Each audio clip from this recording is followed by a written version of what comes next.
Hey DGS Northfield families, welcome to another episode of the Action News. I don't even know if I could count all of the episodes that we have used for the Action News to explain a change in the school model. This has certainly been a year for change, and thankfully we feel like we have a very resilient school that is adaptable and can make the best changes that will support the needs of our students. So with that in mind, there's a couple big things to know that's going to be shifting about our school after spring break.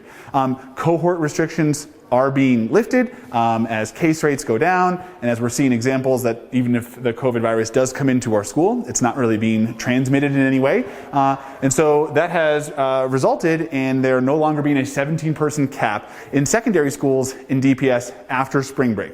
So beginning on Tuesday, April 6th, which is the first day after spring break, there are no longer going to be assigned virtual days. Students are going to be attending school Monday through Thursday. We're still going to be having our 100% virtual Fridays, and I'll explain why a little bit later in the video. But the other big change is that we are going to be creating 5 in-person cohorts and 1 virtual cohort. I have some students and staff that are going to explain a little bit about why that move might be beneficial to them. So let's get a chance to hear Senor Barney and Emma. Yeah, this has, been a really long year of a lot of transitions. And change is always hard.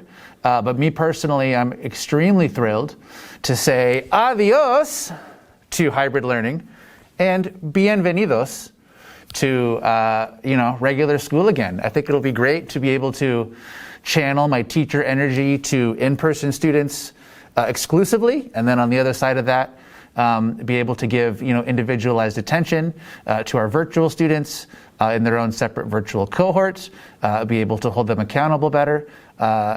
For me, it is a really exhilarating way to end the school year, and I'm tan emocionado to cierra, or should I say cerrar, la computadora in the classroom. Hi, I'm Emma, and I'm excited that there's not going to be any more virtual days because you can interact with the teachers and friends more, and you can be in the building, and it will be honestly a lot more fun, and I think it'll be exciting for the in-person and online people to be separated because the online people can have more time with the teachers and so can the in-person people, and I'm really excited about that. All right, glad we were able to get that student and staff perspective. I think the things that we want to highlight are that when it comes to separating in-person and virtual, the reason that we're doing this is to create a better educational product for all of our students, whether they're 100% virtual or whether they're in person. As it is right now, our teachers are needing to manage an in-person class and talk to their virtual students. That might make it hard to walk around and check in and support students at their desk, or else they leave their virtual students aside. Or maybe they're having a conversation with the class and they don't hear what their virtual students are saying. So the hybrid model has had a lot of limitations. We haven't been able to do as many hands-on projects or labs or take students on walks or go on a walking excursion. And with our virtual students, it's harder for us to put them into breakout rooms together. And so by separating our students that we're serving, we're going to be better able to provide the service that they need. So this is something we're really excited about, but it's also coming with yet another change for our staff members. So we're really empathetic that we're going to have to do some teacher shifts. We are going to have to shift around some of our furniture to make this happen. And we're going to do it safely. We're going to still create the 3 feet space that we have in our school, and we're going to maintain our masking protocols and our hand washing protocols. So we're going to do this safely, but we think we're going to be able to provide a better educational product for everyone. And we think our staff is really going to enjoy the ability to have an interactive Spanish lesson, to build a project with our hands, and to close our computer.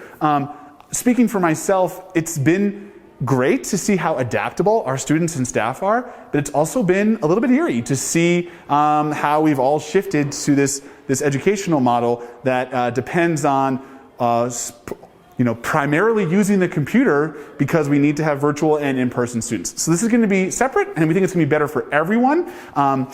Other things just to track, the reason that we're maintaining our 100% virtual Fridays is that now that we have this in-person option, If a family can't make it in on a Friday, on a half-day Friday, where we have pickup at 1 o'clock, we can't just have them attend school virtually just by joining their cohort. If you're an in-person student, you're going to be an in-person student. If you're a virtual student, you're a virtual student. And so half-day Fridays, we heard from some families, it would be hard to do that 1 p.m. pickup. And so this makes sense for us in those last 6 Fridays of the year just to maintain that 100% virtual schedule. And so that's something for our families to track. Other things that we're really excited about, we're offering a lot more clubs after spring break because we know those students need those extra experiences outside of the instructional day to connect with students. We're really excited about that. So yes, we're making some changes, but as a school, we're not afraid of making changes. We're not afraid to be bold.